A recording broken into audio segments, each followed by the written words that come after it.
Perhaps you would like a marmalade sandwich. I always keep one for emergencies. So do I. I keep mine in here. It's a weekend of performance, pomp and circumstance in Great Britain, honoring the nation's beloved 96-year-old Queen Elizabeth. Mark Phillips is our guide. This is the way royal milestones used to be proclaimed, and occasionally still are. Today, here in Royal Windsor, we come together to celebrate Her Majesty's Platinum Jubilee. Meanwhile, at Buckingham Palace, this is the way royal milestones, like 70 years on the throne, are proclaimed now. Everything about this Platinum Jubilee is unprecedented for the simple reason that it's never happened before. No monarch has ever sat on the top of the British aristocratic tree for so long. One benefit of such an extended reign is that a 96-year-old queen can explain to her 4-year-old great-grandson Louis, perhaps, that he better get used to it. A royal life can sometimes be noisy. This Jubilee has been a bit of a royal shell game. Because the Queen has difficulty moving around these days, no one's been quite sure when and where she'll show up. The days are long gone when she could take ceremonial military salutes on horseback. That role has now been handed to her son and heir, Prince Charles, who represented his mother at this Jubilee Trooping of the Color parade. Queens may not retire, but apparently they do gradually fade away. The royal clock ticks on. She is, in many ways, she is a sort of national timepiece. Robert Hardman's latest book on the royals is Queen of Our Times. Is her aging, in a way, the way we kind of measure history? There's a sort of timelessness to the Queen. I mean, she obviously looks different, the fashions are different. She's a young woman at the time of her coronation, and now she's the world's oldest head of state. But there is still a sort of timelessness to that aura.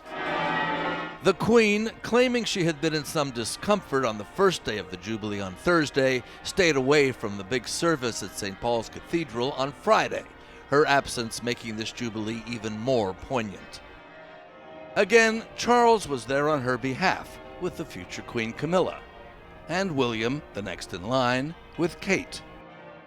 And, perhaps stealing the headlines, Harry and Meghan. The couple, now estranged from the family and in self-imposed exile in California, were allowed this cameo in the Jubilee show.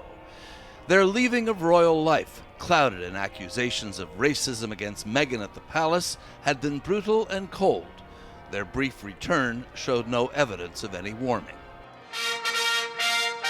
But this Jubilee was about the Queen and overcame the chill, helped perhaps by her participation in the lighting of a series of celebratory beacon fires around the country and around the world. The Queen has just been superb at her job, and I don't say that just because I'm a patriotic Brit. Robert Lacey has written numerous royal biographies. She's more than the Queen of the United Kingdom. She's been described as kind of Queen of the world. If America had a queen, it would pick her, is the kind of general assumption. How's she managed to do that? The Queen's favourite hobby is her racehorses. And if you talk to the people in horse racing, which is a pretty cutthroat sport, they have enormous respect for the way in which the Queen breeds her horses, trains her horses, and gets results. Now, she's brought that same steeliness and expertise to her job as Queen. To the Queen! However she's done it, it's worked. And not just for the thousands of patriotic Brits who turned out for these events. Among the appreciative crowds, Donna Werner, and I'm from New Fairfield, Connecticut.